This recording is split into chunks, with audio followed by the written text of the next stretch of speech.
আমি একজন বৌদ্ধ ধর্মগুরু হয়েও তাকে সম্মান করি।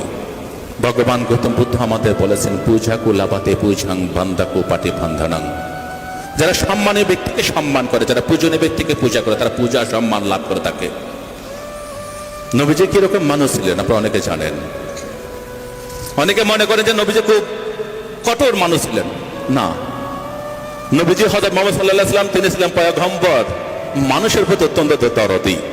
আপনারা জানেন সেই সময় ইহুদিদের সাথে যে মক্কা মদিনার যে লড়াই চলছিল, ইহুদিরা ছিল আমাদের নবীজির প্রধান এবং প্রথম শত্রু। সেই একই যে ইহুদি ভদ্র মহিলা নবীজিকে একদম দেখতে পারতেন না।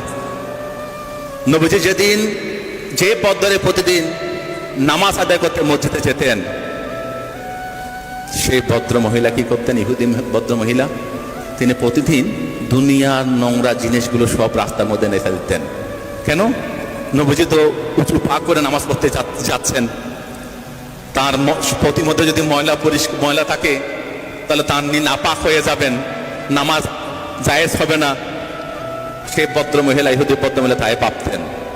কিন্তু নবীজি তিনি তো মন শুদ্ধ, অন্তর শুদ্ধ, তিনি গিয়ে নামাজ আদায় করতেন। প্রতিদিন তাই হতো, প্রায় চলছিল।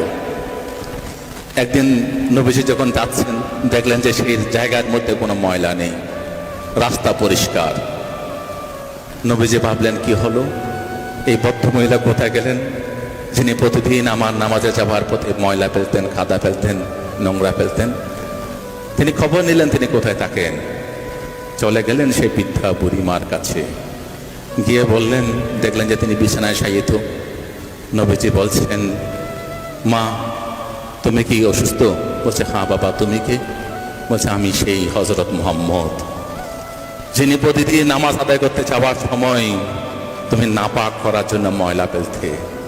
আজকে আমি দেখলাম রাস্তার মধ্যে কোনো ময়লা নেই, কোনো কাদা নেই।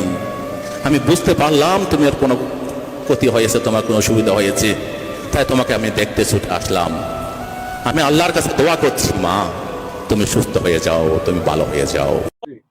আমাদের মহানবী সাল্লাল্লাহু আলাইহি সাল্লাম অত্যন্ত একজন নবী ছিলেন বা দয়ালু ছিলেন। আর ভিডিওটা যদি ভালো লাগে থাকে আপনাদের মাঝে, তাহলে একটা কমেন্ট, একটা শেয়ার করে দিয়ে যাবেন। পরের নেক্সট ভিডিও দেখার জন্য আপনাদের আমন্ত্রণ রইল। আসসালামু আলাইকুম।